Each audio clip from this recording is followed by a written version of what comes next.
Opa, estamos de volta a mais um bloco, né? Nós vamos ver agora nesse bloco, especificamente, o resto das análises relativas aí ao planejamento estratégico.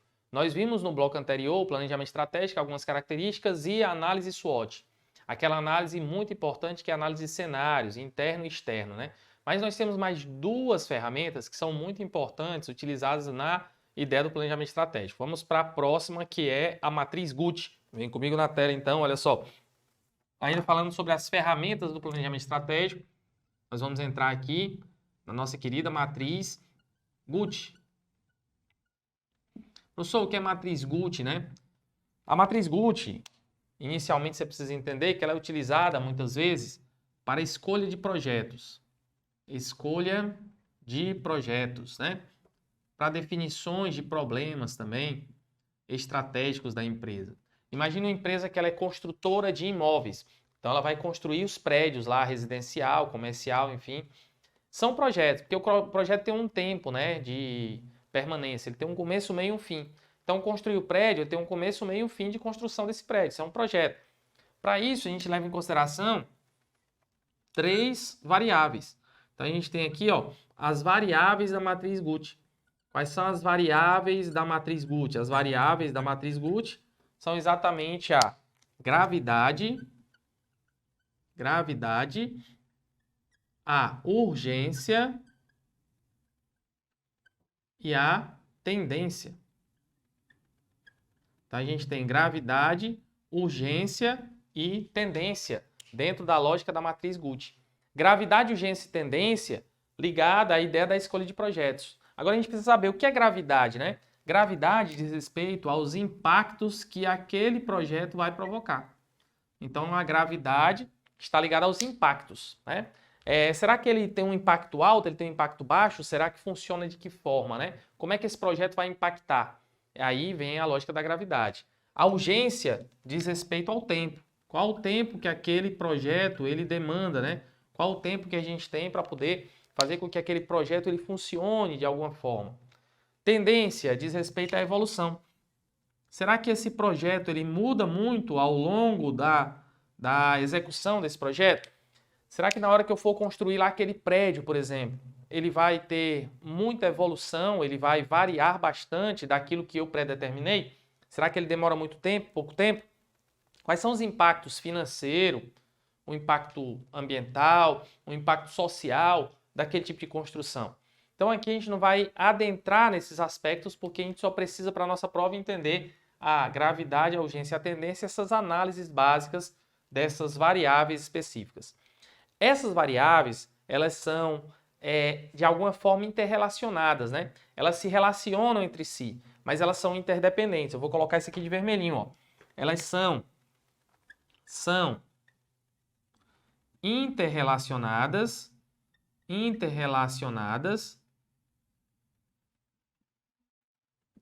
mas são, ou não são, melhor, não são interdependentes.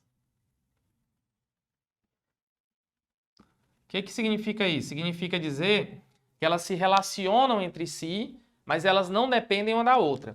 A gravidade gera um impacto, a urgência, o tempo e a tendência é a evolução. Então, elas não têm aqui uma dependência uma variável da outra. Elas vão se relacionar por conta da lógica da matriz. Como assim a matriz, professor? Quando a gente vai definir qual é o melhor projeto para fazer, nós vamos construir uma matriz, ó, com gravidade, urgência e tendência. Vamos colocar aqui projeto 1, projeto 2. E aí construímos a matriz, ó, porque a matriz na matemática é determinada por quem? Por linhas e colunas, né? Ó. Então a gente vai ter aqui, ó, as linhas e as colunas relacionadas à ideia da matriz gravidade, urgência e tendência para cada projeto. Essas matrizes aqui, essas variáveis que estão dentro da matriz, elas vão ser ponderadas. E essa ideia de pesos, né, que ocorrem aqui entre essas variáveis, esses pesos vão sempre variar de 1 a 5. No seu material, eu trouxe a informação do que é o peso 1, o 2, o 3, o 4 e o 5 para a gravidade, 1, 2, 3, 4, 5 para urgência, 1, 2, 3, 4, 5 para tendência. Na hora da prova, você não precisa decorar isso, tá? A única coisa que você precisa saber é Quanto mais próximo de 1, menor a gravidade, a urgência e a tendência. Quanto mais próximo de 5, maior a gravidade, a urgência e a tendência. Tranquilo até aí? E aí, na hora de definir, são colocadas ponderações. Nós vamos levar em consideração essas ponderações. Então, a gente tem aqui, ó, o peso 2 para a gravidade, 3 para a urgência e 4 para a tendência. Na 2 aqui, vamos ter o 3 para a gravidade, 3 para a urgência e 2 para a tendência. Aí a pergunta é, qual é aqui o projeto que eu vou escolher? Professor, como foi que você chegou nesses números? Eu coloquei aleatoriamente, entre 1 a 5, tá? Imagina que foram dados esses pesos para cada projeto. Então aqui a gente vai chegar no maior resultado do produto entre gravidade, urgência e tendência. Esse maior resultado entre o produto de gravidade, urgência e tendência nos faz escolher aquele projeto específico. Então aqui nós vamos ter um resultado, ó. 4 vezes 3 dá 12, 12 vezes 2 dá 24. Aqui eu tenho um outro resultado, olha só. 3 vezes 3 dá 9, 9 vezes 2 dá 18. Então, no caso, eu vou escolher que projeto? Eu escolheria o projeto 1, né? Por quê? Porque o resultado deu maior entre a relação, ó, da gravidade, urgência e tendência. A relação se dá exatamente com esse produto entre gravidade, urgência e tendência. Mas veja que uma coisa não depende da outra, né? Deixa eu sair aqui para você olhar direitinho aí, ó. Gravidade, urgência e tendência. Essa é a nossa matriz Guth, tá? Quando falar em variáveis, gravidade, urgência e tendência, e falar nos pesos, sempre lembrando que os pesos variam de 1 a 5, nós vamos ter aqui o que nós conhecemos por matriz Guth, tá? Vamos ter mais uma ferramenta que nós devemos observar. Essa ferramenta também é muito cobrada em provas de concurso, né? Nós vamos ter aqui o nosso querido balança de Scorecard, né? Essa ferramenta que é muito importante e que ela tem os seus aspectos específicos. Na verdade, quem determinou o balança de Scorecard foram dois estudiosos, Kaplan e Norton, lá na Harvard Business, né? Que eles descobriram a seguinte lógica, ó. No planejamento estratégico de empresa, não se leva em consideração apenas o aspecto financeiro. Porque veja você, muitas vezes nós tomamos decisão quando vamos abrir uma empresa puramente por aspecto financeiro. Eu faço alguns cálculos, por exemplo, lá na administração financeira me auxilia nisso, né? Eu faço o cálculo do payback, que é o tempo de retorno, da taxa interna de retorno, do índice de lucratividade, o índice de rentabilidade, o índice de liquidez, tudo aquilo que norteia dizer, ó, investir o dinheiro aqui dá resultado. Só que eles chegaram à seguinte conclusão, cara, estrategicamente isso aí é um dos pontos, é olhar apenas para a lógica financeira, mas eu preciso olhar para outros aspectos, que eles chamam de perspectivas. Então aqui, quando falar em perspectivas, ó, perspectivas. Ou ainda, quando falar em indicadores, né? Nós estamos falando do balança de Scorecard. E quais são as perspectivas ou indicadores do balança de Scorecard, professor? São 4. Você precisa levá-los para a prova, ó. Primeiro é o indicador financeiro. O que trata o indicador financeiro, né? O indicador financeiro trata exatamente sobre essa questão financeira.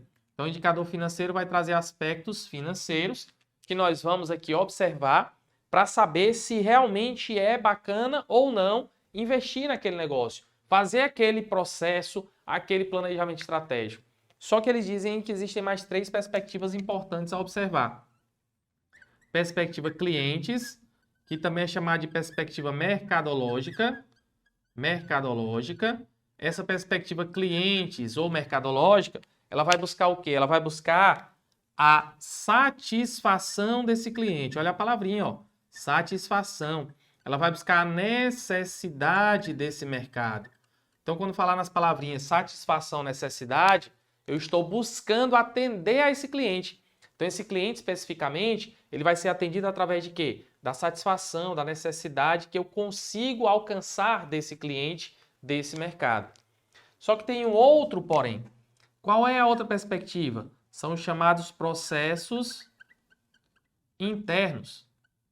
E quais são os processos internos que nós temos aqui, professor? Quando a gente fala em processos internos, nós falamos do fluxo, o fluxo interno do processo. Então, como é que eu faço a coisa acontecer? Como é que o processo ele flui? Como é que esse processo dentro da empresa, desde a hora que eu consigo a matéria-prima, passo pela produção, chego no resultado, isso vai acontecer. Isso é o que a gente chama de processos internos. Por fim, nós temos a perspectiva aprendizado e crescimento. Professor, o que é aprendizado e crescimento? Ele pode chamar também de aprendizado e inovação, aprendizado e desenvolvimento, tá? Nesse caso, estamos ligando a lógica da gestão de pessoas. Então, eu preciso melhorar, por exemplo, ó, a liderança dentro da organização, eu preciso melhorar a motivação das pessoas, eu preciso motivar o aspecto do clima organizacional em si.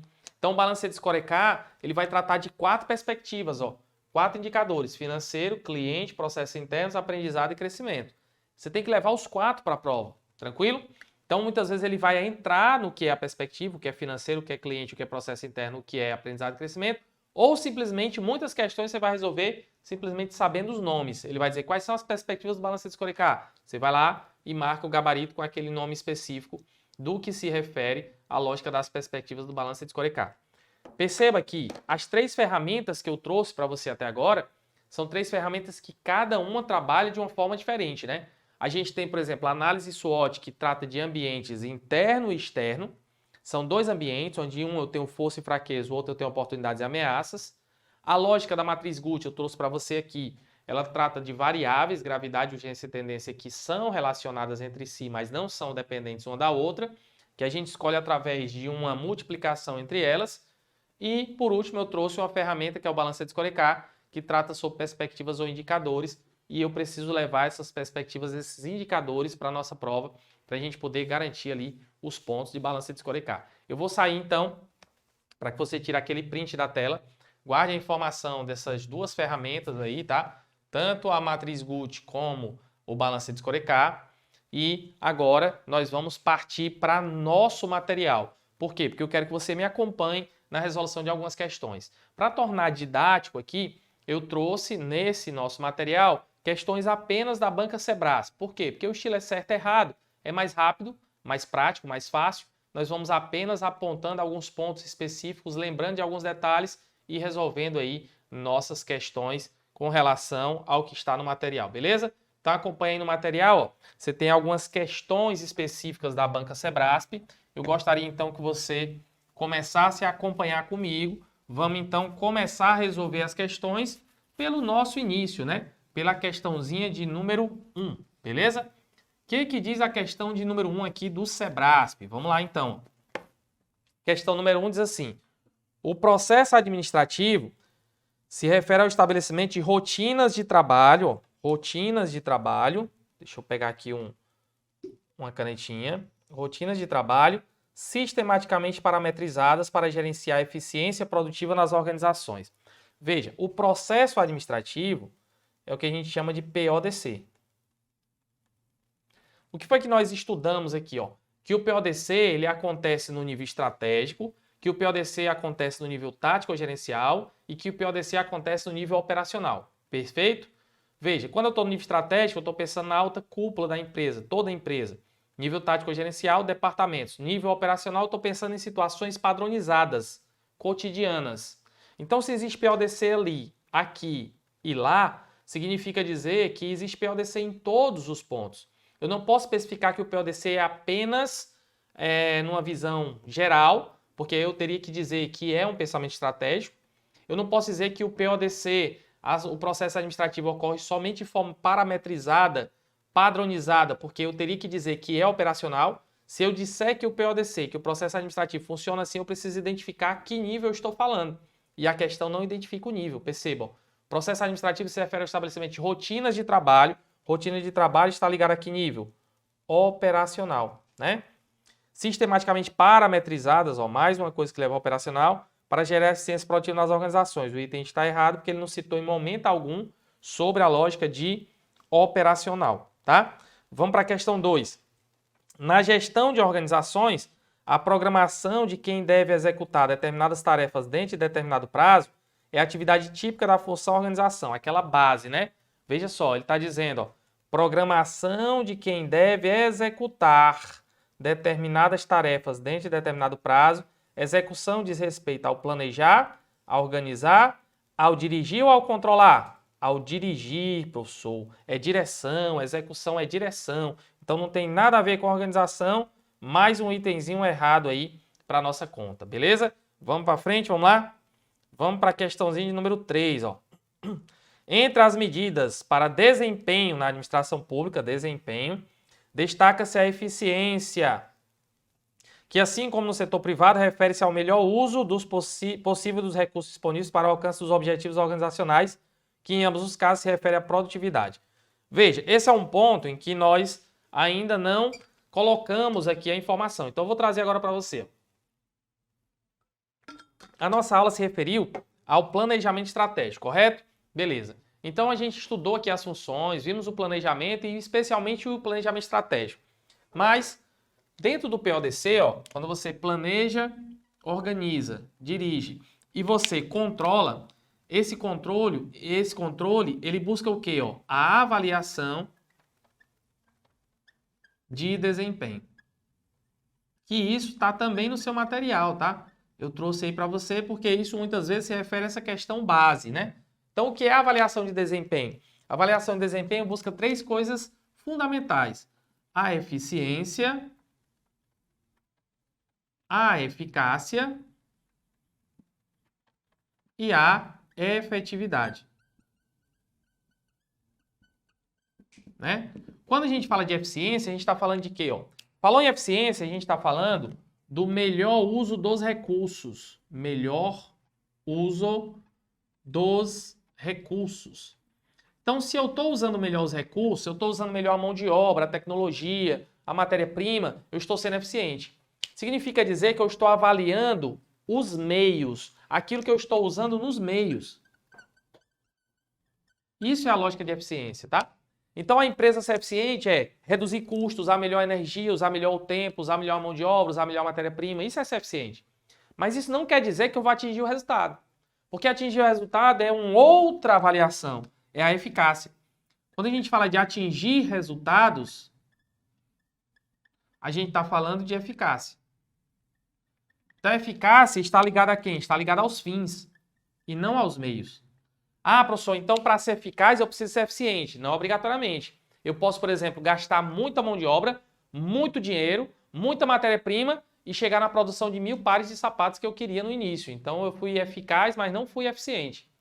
Ou eu posso usar melhor a mão de obra, a matéria-prima, a tecnologia e não produzir os 1000 pares de sapatos. Eu posso ser eficiente e não ser eficaz. Veja, são conceitos diferentes, tá? Leve isso em consideração.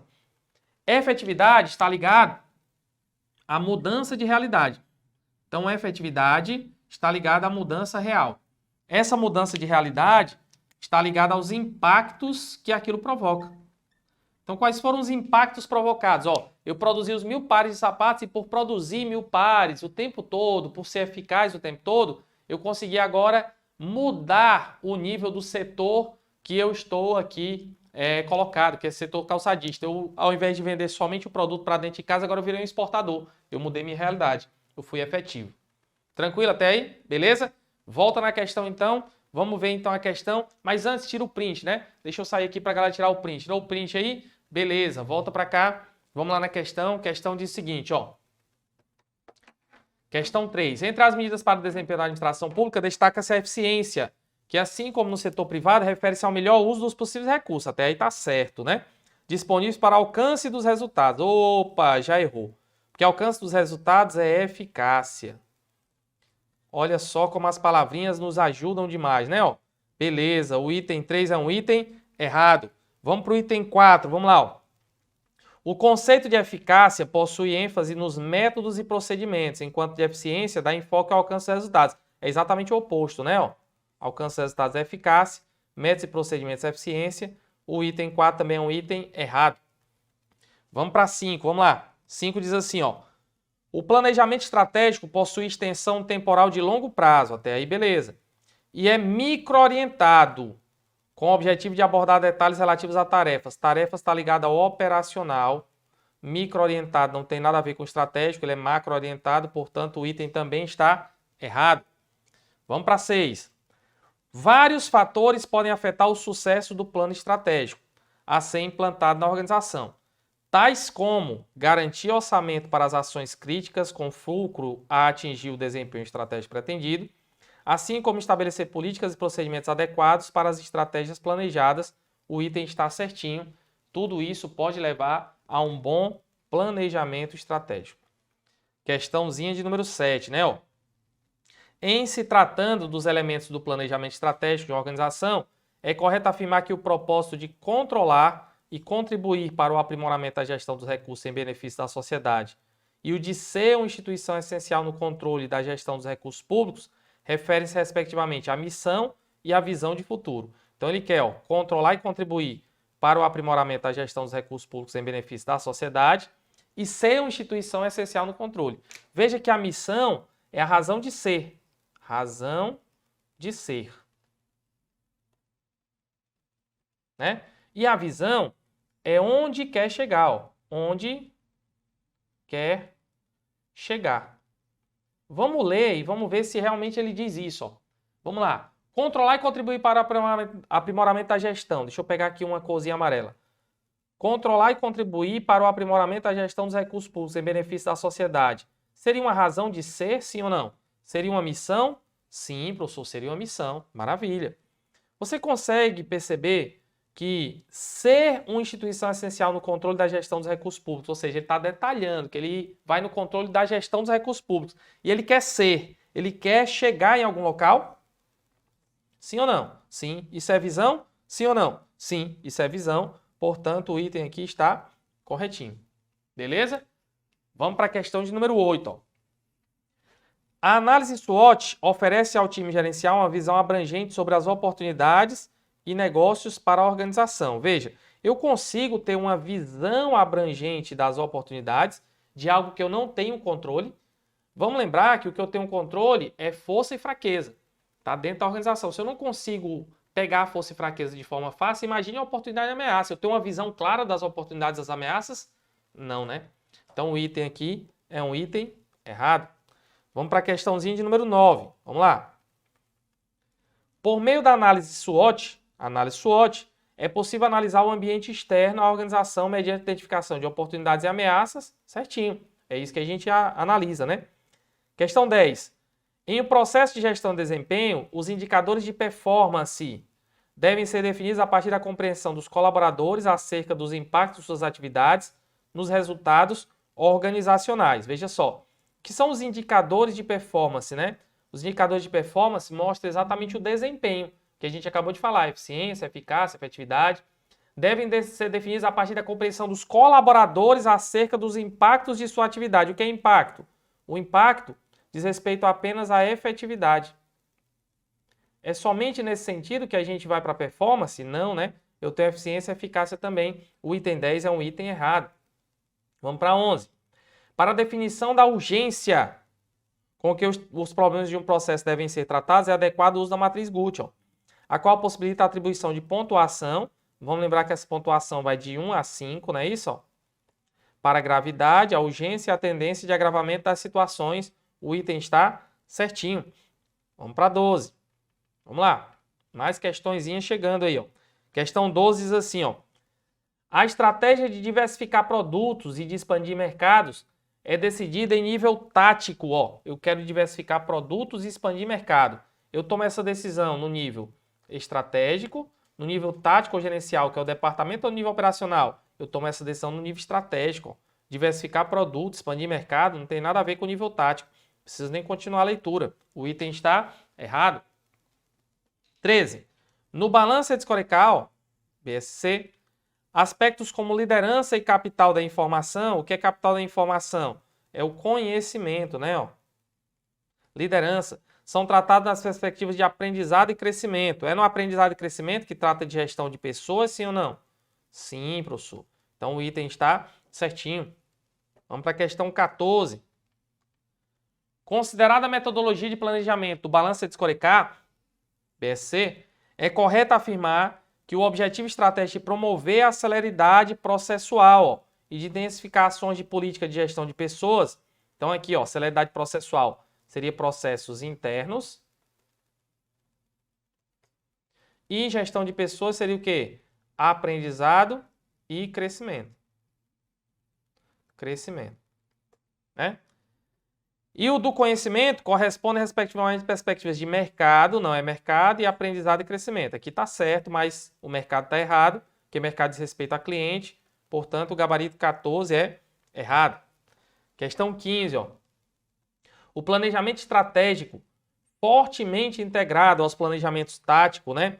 Fortemente integrado aos planejamentos táticos e operacionais, tem a função de formalizar as metodologias de desenvolvimento e de implementação de resultados a serem alcançados pelas áreas funcionais. Quando eu falo áreas funcionais, eu falo quem?